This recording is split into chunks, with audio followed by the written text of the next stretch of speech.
आधीचे तुझे रोल केले आहेत त्याच्यामध्ये आम्ही तुला नेहमी एक उत्तम ऍक्ट्रेस म्हणून नेहमीच रिसीव्ह केलेलं आहे, पण समहाऊ त्याच्यामध्ये तू एक जसं दुनियादारी, you are the elite lady, आणि इथे तू अतिशय एक चाळीत राहणारी मुलगी आहे, आणि हे सगळं साकारताना तुला तिकडे नाचणं होतं, हे सगळं होतं, आणि तुला ह्या आधी आम्ही कधी नाचताना वगैरे पाहिलं नाही ऑनेस्टली.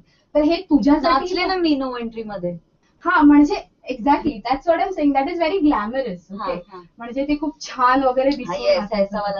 हा, तिथे खूप डेलिकेट डान्स वगैरे होता, खूप अदाकारीवाला डान्स होता.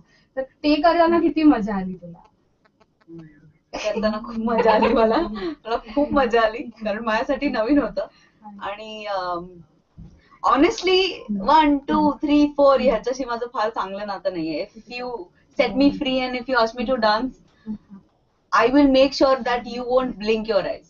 1, 2, 3, 4 आले की मी संपले. त्याच्यामुळे मला थोडेसे जास्त कष्ट करावे लागले, पण आमचा युजे खूप पेशंट आहे आणि खूप चांगला आहे, खूप चांगला जवळचा मित्र आहे. सो त्याने माझ्याकडून करून घेतलं, आणि हाही एक नवीन एक्सपिरियन्स. म्हणजे मलाही कळलं की मी किती पाण्यात आहे, आणि मलाही कळलं की अजून कुठल्या कुठल्या एरियाज मध्ये अजून जास्त मला काम करायला पाहिजे. आणि definitely this is one of the areas I wouldn't lie that I have to work.